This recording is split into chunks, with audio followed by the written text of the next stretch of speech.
বাবার বাসায় থাকলে সারাদিন আমি কি কি করি আজকের এই শর্ট ব্লগটি সেটা নিয়ে। গাইস, এখন থেকে আমি ডেইলি ব্লগ দেওয়ার ট্রাই করব। তোমরা যদি আমাকে সাপোর্ট করো, পাশে থাকো, তাহলে আমি ডেইলি ব্লগ দিব। সারাদিন কি করি না করি, কই যাই, সেইগুলো আজকে থেকে তোমাদের কাছে শেয়ার করব।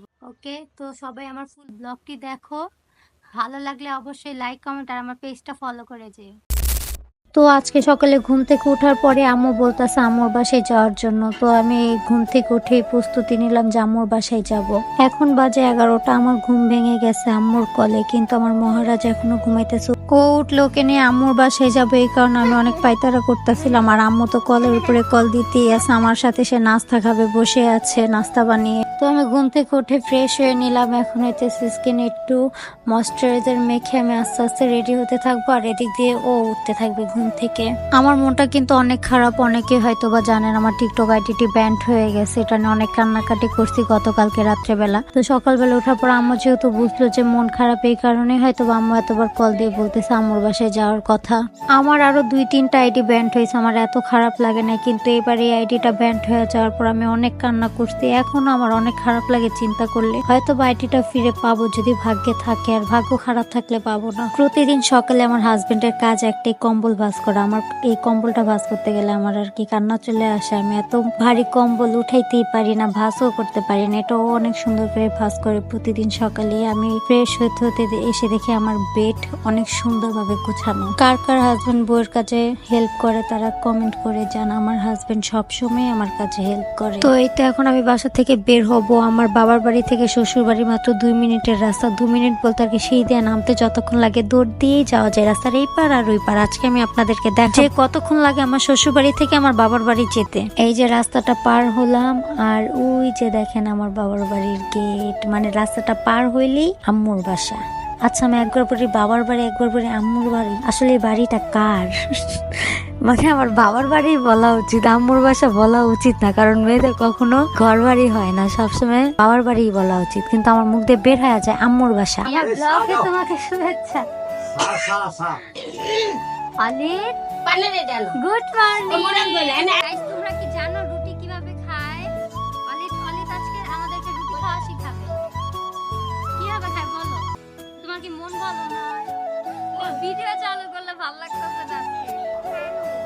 আম্মুর বাসায় আসলে আমি যার সাথে সময় দিই সে হচ্ছে অলিদ। ওকে নিয়ে আমি পড়ে থাকি, ওর সাথে দুষ্টামি ফাইজলামি মারামারি করতে আমার অনেক ভালো লাগে। আর আজকে স্বর্ণাপু নাই, স্বর্ণাপু আমার বড় বোনের বাসায় বেড়াতে গিয়েছে। তো মিস ইউ স্বর্ণাপু। অলিদের সাথে আজকে ঘুরতে হবে। আর আমার একটা ভাগ্নে আছে জিতু, ও আমি অলিদ আর আমার আম্মুর বাসায় অনেক মেম্বার। সবাইকে দেখবেন একটু পর। সরি, সবাইকে তো আর দেখাতে পারবো না, আর কি কিছু আর কি পিচ্ছি পিচ্ছি একজন থাকবে আজকে আমার এই ব্লগে। সেটা হচ্ছে আমার ভাইগনা বাঁধন, জিতু, আমি, অলিদ, আমার হাজবেন্ড আর আমার আম্মু আছে টিট্টু।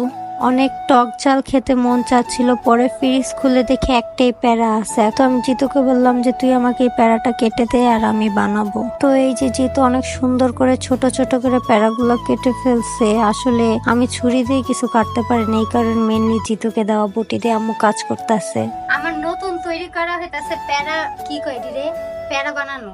জীবন আচার দিয়ে প্যারা বানানো খাইছেন আমার থেকে শিখে। তো আমার ঘরে তেঁতুল ছিল না, তাই ফার্স্টে আমের আচারটাকে ভালোভাবে তেঁতুলের মতো মাখিয়ে নিলাম। তারপর একটু লবণ গুঁড়োমরিচ দিয়ে ভালোভাবে মাখিয়ে নিয়ে দেন ঘরে কাসুন্দি ছিল, কাসুন্দি দিয়ে এটাকে ভালোভাবে মাখিয়ে নিব। আমরা এখন দুই বান্ধবী মিলে কি বানাচ্ছি পেয়ারা। তো আমার তো জিভলে পানি চলে আসছে। আমি তাড়াতাড়ি এটাকে নিয়ে ছাদে যেয়ে সেইভাবে রোদে বসে খাইতেছিলাম। কার কার আমার মতো আর কি বানানো ভিডিওটা দেখে জিভলে পানি চলে আসছে। তো ফার্স্টেই জিতু টেস্ট করে ভালো একটা রিভিউ দিল। গাইস, আমার এই ভাইগনা প্রচুর পরিমাণে টক খায়, তো আজকে ও রিভিউ দিবে এটা কেমন হয়েছে। আরে সারা বানাই না খায় কোনো মজা নাই। মজা হয়েছে সেই। আমার বান্ধবী বানাচ্ছে মানে হাতে জাদু আছে, সেই লাগতেছে। বিশ্বাস করতে পারবেন না ভাই। আমগো টাইমে সাদে বইচা যে কোনো জিনিস খাইলে মজা লাগে। হ্যাঁ, দেখবেন আর সাথে আমরা খাই আর সাথে আচ্ছা গাইস, এমনটা কার কার সাথে হয়? আমার সাথে সবসময় এরকম হয়, মানে আমাদের সাথে এই মানে যে কোনো জিনিস ভর্তা বানাইলে লাস্টে এই বাটি নিয়ে কারাকারি আর কি। ছাদের থেকে এসে দেখে আমার ছেলে কান্না করতেছে, তো ওকে থামানো নিয়ে আমি ব্যস্ত। ওর হাতে 2টা আচার দিছে, এখন বলতেছে আচার ছিঁড়া দিতে। একটা ছিঁড়ে দিছে, এখন বলে আরেকটাও ছিঁড়ে দিতে। কি একটা অবস্থা। তো আজকে আমার এই ডেইলি শর্ট ব্লগটা ছিল এতটুকুই। তো এখন থেকে আমি ট্রাই করব প্রত্যেকদিন একটা করে শর্ট ব্লগ ছাড়ার জন্য। এখন বাকিটা আল্লাহ ভালো জানে যে আমি পারবো নাকি পারবো না, কারণ আমার ব্লগ এডিট করতে অনেক বেশি প্যারা লাগে। তো আজকে ভিডিওটা এই পর্যন্তই ছিল। সবাই ভালো থাকবেন, সুস্থ থাকবেন। আল্লাহ হাফেজ।